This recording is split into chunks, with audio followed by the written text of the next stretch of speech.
The persecution of the Baha'is in Iran.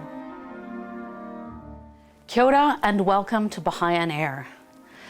Many of our regular viewers will be aware of some of the Baha'i teachings about the equality of women and men and our big goal of the unity of humankind and world peace.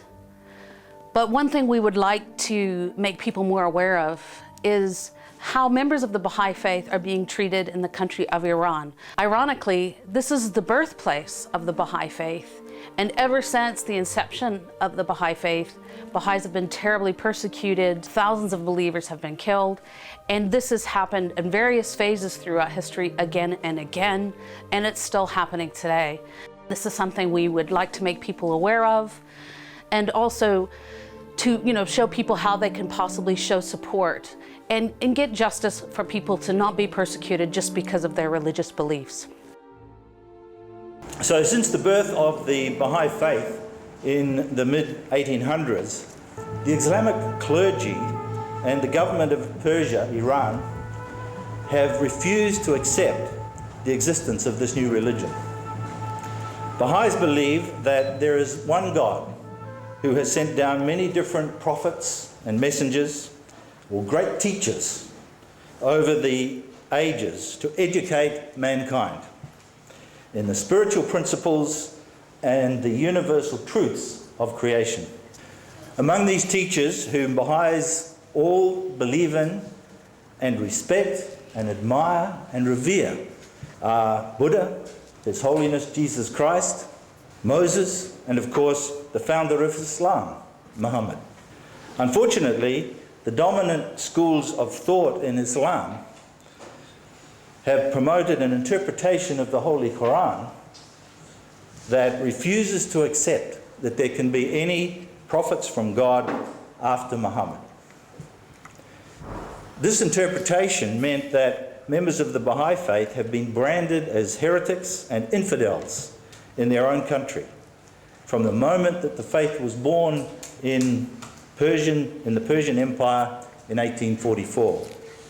In those early days, some 20,000 followers were killed by the authorities, and Baha'u'llah, the founder of the Baha'i Faith, was exiled from his homeland for nearly 40 years until his passing in Akka, which is today in Israel.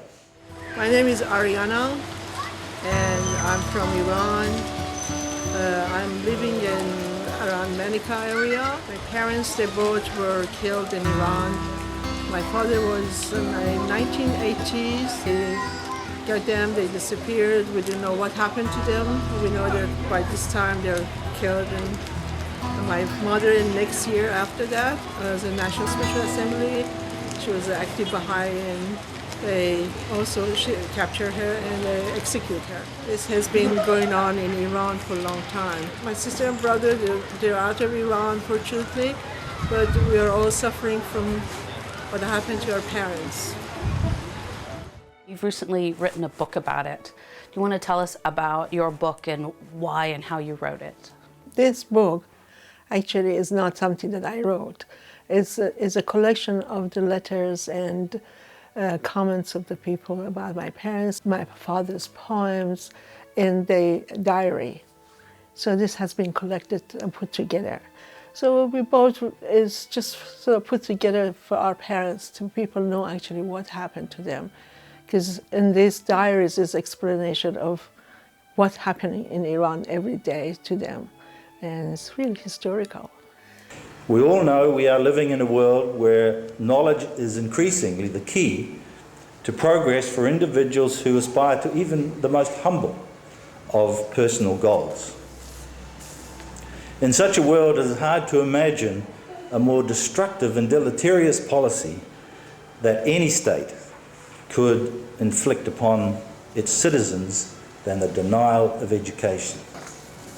These policies of denial of education to Baha'i youth are now also being escalated to levels more worrying and more despicable than even the most afraid of the Baha'i families thought might happen.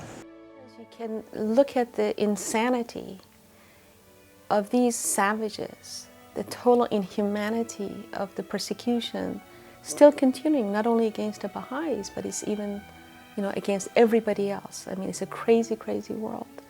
And the fact that generations of Baha'is now, basically we've lost these generations. They have, the persecution that the parents, no work, no education, and the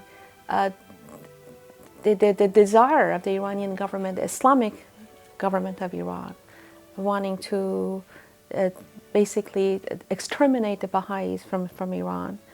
And it has impacted them to some extent, but what is invisible is that the very action that the Baha'is in Iran have taken vis-a-vis the persecution, their persecutors, and the responses that they have made, I firmly believe that it's been responsible for transformation of the Iranian community in Iran. Millions of Iranians have been transformed in good ways as a result of seeing the perseverance of Baha'is of Iran. They stick with their belief system, and without persecuting anybody else, without killing anyone or being violent. I think it's really important for us to remember, especially in New Zealand, that we do have a voice and that we are able to contribute to the betterment of this situation in Iran, even though it's so far away. But because of this international outcry, this is the reason that things are not worse. Unfortunately, in the past, what had happened was that a lot of the persecution happened because it was not highlighted and because the international community were not aware of what was going on. So this is really crucial.